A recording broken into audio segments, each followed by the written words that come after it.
자, 국회 인사청문회를 앞둔 김민석 국무총리 후보자에 대한 의혹이 가라앉지 않고 있습니다. 인사청문회 전국부터 닻을 올린 3대 특검의 쟁점들, 조기현 민주당 법률위 부위원장, 송영훈 전 국민의힘 대변인과 짚어보겠습니다. 안녕하십니까? 반갑습니다.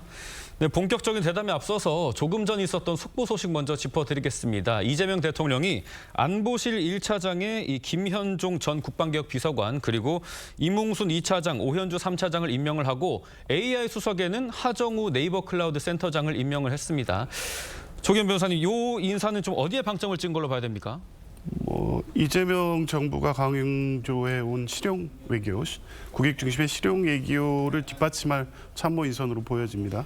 먼저 김현종 1차장 같은 경우에는 정통 군 출신이죠. 네. 국방개혁 정책 문재인 정부 때 주도했었고요. 그런 측면에서 보면 안보와 이 통상 경제 부분을 연결시키면서 안보에 대한 관련된 어떤 이 조언을 할 참모로 인선을 했고, 예. 이뭉순 2차장 같은 경우에는 지금 캐나다에 있습니다. 주 캐나다 공사인데요. 네. 그 현지에서 G7 회담도 주도적으로 준비하고 있었던 것으로 알려져 있습니다. 대미 통상 외교 전문가고요. 그래서 좀 전에 얘기했던 김현종 1차장과 더불어서 안보와 이 경제, 통상 간의 이 두 부분을 뒷받침할 1차장, 2차장의 인선이었던 것으로 보입니다. 네, 이렇게 내각 인선이 속속 진행이 되고 있는데 지금 김민석 국무총리 후보자에 대해 부당한 금전거래 의혹과 이른바 아빠 찬스 의혹 등이 제기가 되고 있습니다. 김민석 후보자 입장을 곧 밝히겠다라고 했고 국민의힘에서는 거취를 결단해라 이렇게 공세를 이어가고 있습니다. 양측 입장 먼저 들어보시죠. 제가 곧 국민들 전체께서 보실 수 있도록 알려드릴 거예요. 오늘에 올리시는 그 두 가지 글을 보시면 국민께서 가지신 의혹들이 다 말끔히 해소될 거라고 생각을 하시나요? 그렇게 보고 있습니다. 조속히 거취를 스스로 결단해야 합니다. 수입은 국회의원 세비밖에 없는 것으로 보이는데 5년 동안에 6억 원의 추징금을 다 완납을 했고 7억 원의 순자산이 늘어났습니다. 자금의 출처가 어디인지 국민들이 이해할 수 있도록 소명해야 한다고 생각합니다. 네, 김민석 후보 일요일인 오늘 온 국민이 이해할 수 있는 해명글을 올리겠다고 했는데 아직까지 글이 올라오지 않고 있습니다. 고민 중인 걸까요? 국민들께서 선명하게 이해하실 수 있도록 해명을 할 수 있다면 이미 해명을 했을 거라고 생각합니다. 네. 지금 이 차용금인지 불법 정치자금인지에 대한 의혹이 제기된 것이 이미 만 4일이 지났거든요. 네. 네 가지를 해명하면 간단하게 정리될 수 있는 문제입니다. 첫째, 언제 갚았는가? 즉 국무총리 후보로 물망에 오르거나 혹은 국무총리 후보로 지명되고 나서 갚은 것인가 아니면 그 이전에 갚은 것인가. 그리고 이자는 제때 지급을 했는지. 그리고 대여했다고 하는 돈의 사용처는 어디인지. 그리고 변제기 연장에 관해서는 어떻게 합의가 있었는지 이런 것들을 객관적인 자료를 제시하면서 소명을 하면 될 일인데 사실은 간단하죠. 통장 내역 같은 걸 공개하는 건 그렇게 어려운 일이 아닐 걸로 생각이 됩니다. 그런데 오늘 그 TV조선의 단독 보도에 의하면은 비슷한 시기에 돈을 빌려줬다고 하는 9명 중에 1명은 그 돈을 지난주 12일에 돌려받았다라고 지금 알려지고 있죠. 그렇다면은 이 문제의 4천만 원에 대해서도 만약에 변제가 완료됐다고 하더라도 그것이 최근일 가능성을 배제할 수 없습니다. 아직까지 김민석 후보자의 입장이 나오지 않고 있기 때문에 국민들께서 점점 의아하게 생각하고 계실 것이다라고 말씀드립니다. 우리 송 대변인이 언급해 주셔서 부위원장님께 좀 질문을 드릴게 국민의힘 쪽에서 나오는 의혹의 핵심이 지금 2020년부터 5년간 5억 1천만 원 정도의 세비 말고는 수입이 없었는데 추징금 6억 2천만 원을 납부하고도 재산이 늘었다. 자산 증식과 채무 상황이 좀 미심쩍은 방식으로 이루어졌다라는 거거든요. 오늘 이제 이 부분을 상세하게 밝히겠다는 입장이었기 때문에 이게 이제 지금 송영훈 대변인 말씀하신 대로 이 설명 가운데 또 이 논리적 맥락이 틀리면 또 다른 불필요한 의혹 제기가 계속 제기될 것이기 때문에 신중한 접근을 할 수밖에 없습니다. 일단은 이게 올해 이 공개된 재산 공개 내역을 보면 개인 간 채무라든가 지금 문제되고 있는 내역들이 김민석 의원의 재산 공개 내역에 다 있습니다. 그러니까 사인 간 채무로 기재돼 있는 내용들을 굳이 불법 정치자금 인지 여부의 성격을 가지고 문제 제기는 할 수 있지만 그렇게 단정적으로 얘기할 수 있는 단계는 아니고요. 네. 그리고 이제 총액 기준으로 해서 채무가 이만큼이었고 이렇게 변제됐으면 수익이 이만큼인데 그럼 이건 불법 정치자금 이렇게 논리적으로 단순하게 연결시키기는 어려운 게 이 자금이라는 게 그 김민석 의원 지금까지 밝힌 내용으로만으로도 보면 이 사인 간 채무를 통해서 기채무나지 이 추징된 세금이라든가 추징금들을 변제하고 일부 다시 갚고 이렇게 좀 복잡한 금전 거래는 있었던 것 같습니다. 예. 근데 이걸 총액 기준으로 전체적으로 하나하나의 내역을 다 설명하라고 하면 과연 이제 해명의 필요성이 있고 국민들을 납득시키겠다는 의지가 분명하기 때문에 그걸 하겠다는 것이긴 하지만 지금 국민의힘이 요구하는 수준의 얘기를 어떻게 하나하나 지금 다 설명이 가능하겠습니다. 네. 그래서 인사청문회라는 제도를 통해서 지금 관련된 자료 요청을 하면 보내고 있을 것이고요. 인사청문회 이틀 일정 동안 그 부분에 대한 추가적인 해명을 보면 됩니다. 지금 하나에서 10가지 금전거래 내역을 다 맞춰서 납득할 만한 설명을 해라. 이제 과도한 요구라고 보여지고요. 아마 국민들이 의아해하는 부분에 대한 설명은 오늘 중에 또 충분히 할 수 있을 것으로 알고 있습니다. 뭐 방금 인사청문회 말씀을 해주셨는데 이런 일련의 의혹들이 청문회에서 밝혀질 수 있는 사안이라고 보시나요? 충분히 가능하죠. 객관적인 자료를 제시하면 됩니다. 예. 자, 김민석 후보자의 그 SNS 해명문을 보면은 대출을 받아 전액 상환했습니다라고 되어 있는데 거기에 언제 상환했는지가 빠져 있어요. 예. 법률가들은 그런 문장을 볼 때 왜 거기에 시점이 들어가 있지 않을까라고 하는 것을 대단히 유심히 봅니다. 그렇기 때문에 계속 의문을 제기하고 있는 것이고요. 그다음에 김민석 후보자의 재산에 관해서는 김민석 매직이라고 부를 만한 석연치 않은 일들이 있습니다. 자, 2020년 재산 신고 내역에 미납 추징금이 6억 1,600만 원이었어요. 2025년 현재는 추징금을 모두 완납을 했는데 2020년 당시에는 순자산이 마이너스 5억 8천만 원이었습니다. 그런데 2025년에는 순자산이 플러스 1억 5,500만 원이에요. 그러면은 제가 계산해 보니까 7억 3,588만 원 정도 증가를 했는데 6억 1,600만 원의 추징금을 다 갚으면서 어떻게 이런 게 가능할 수 있는지 많은 국민들께서 의문을 가지고 계실 것이고 결국은 인사청문회 과정에서 본인의 금융거래 내역을 비롯한 소득신고 내역 등등 객관적인 자료를 제시해서 국민적 의혹을 불식시켜야 될 것이다라는 말씀을 드립니다. 지금 뭐 고위공직자에 대한 검증 차원에서 국민의힘이 전투력을 키우고 있는 모습인데 제기한 의혹이 하나 더 있습니다. 김민석 후보자의 중국 칭화대 석사학위 취득 과정이 좀 불분명하다 이건데요. 석사 기간 동안 민주당의 최고위원으로 활동을 하고 부산시장 선거에 출마를 했는데 출석을 하지 않고 어떻게 석사학위를 따냐 이거거든요.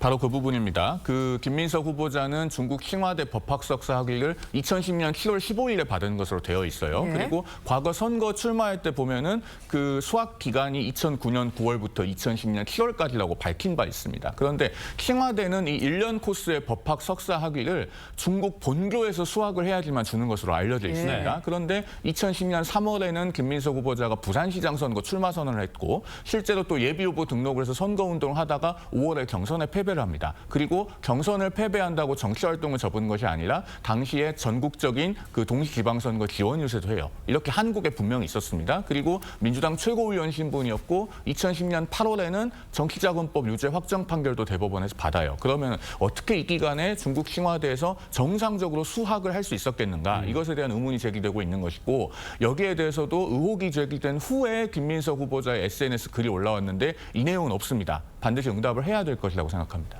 네, 이렇게 잇따라 의혹이 불거지니까 국민의힘 쪽에서는 까도 비리 의혹이 나온다. 뭐 자고 일어나면 새 의혹이다. 이렇게 맹비난을 했거든요. 후보직 사퇴를 요구하고 있는데 여권에서는 그 정도는 아니라고 보시는 거죠? 여러 문제 제기할 수 있고요. 그 이전 국무총리 정도의 그 인사에 대한 검증 과정에서 이 정도 의혹 제기는 계속 있습니다. 이 중에 명백히 해명이 되는 경우가 있을 수 있고 부족한 부분이 있을 수 있습니다. 그런데 지금은 지명된 지 며칠 지나지 않았고요. 인사청문회를 앞두고 여러 가지 문제 제기, 의혹 제기가 되고 있는 상황입니다. 그런데 사실관계에 대한 해명도 일정 정도씩 김민석 후보자가 해가고 있고요.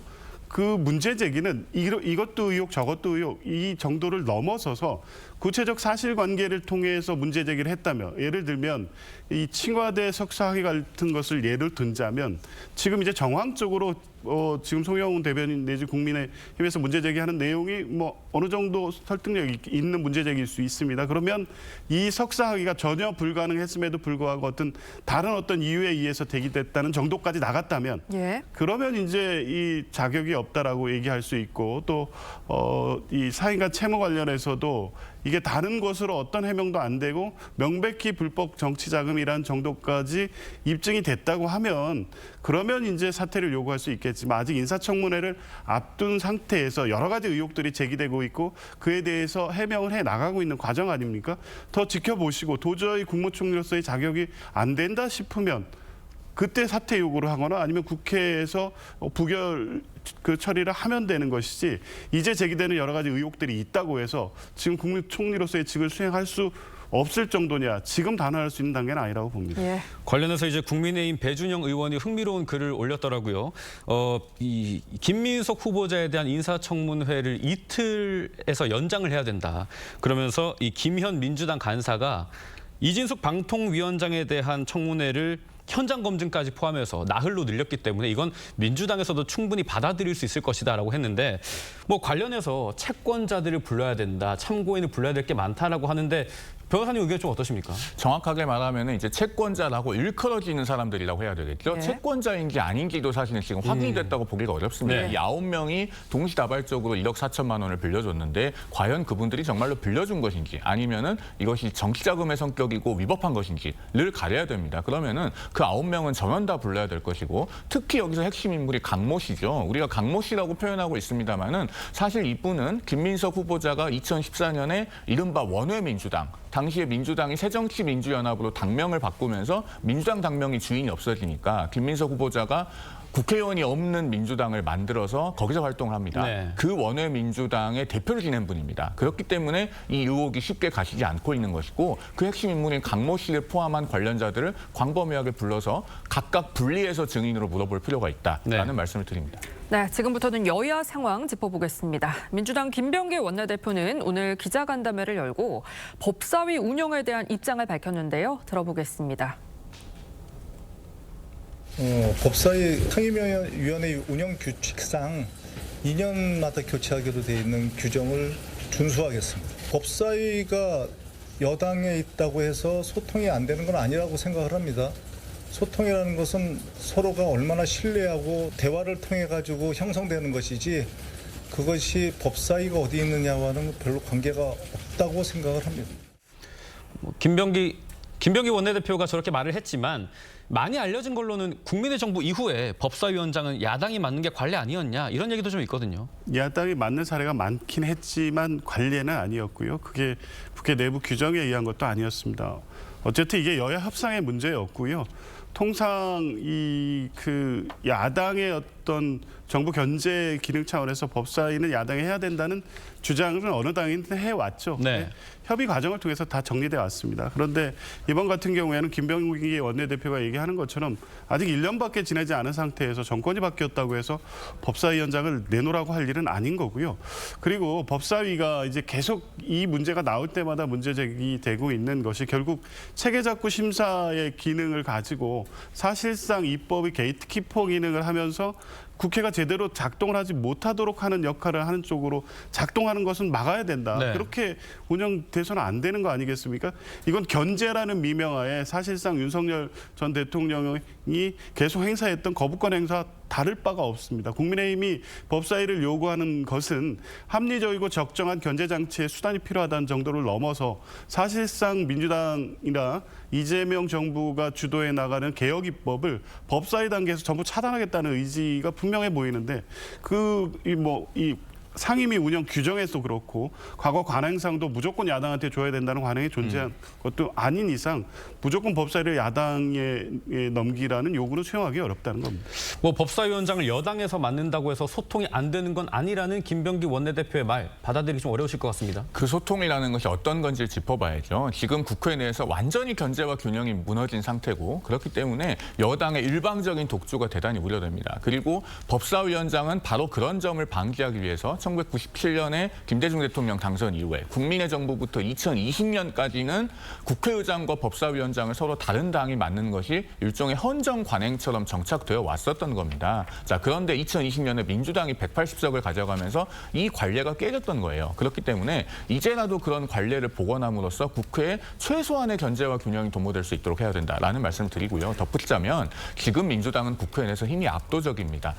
그 민주당의 우당이라고 할 수 있는 조국혁신당, 진보당, 사회민주당, 기본소득당 그리고 친여무소속까지 합하면은 187석으로 언제라도 패스트트랙을 동원할 수 있어요. 그런 네. 상황이기 때문에 법사위원장을 국민의힘에 준다고 해서 여당이 하고 싶은 것을 할 수 없는 것도 아닙니다. 그 정도의 강자의 아량은 있어야 된다라는 말씀까지 드리겠습니다. 네, 이런 가운데 국민의힘 차기 원내대표 선거도 이 3파전으로 확정이 됐습니다. 4선의 이현승 의원, 삼선 김성원, 송원석 의원의 3파전으로 확정이 됐는데 이 세 후보 모두 이 개파 총상과 당내 화합을 강조하고 있거든요.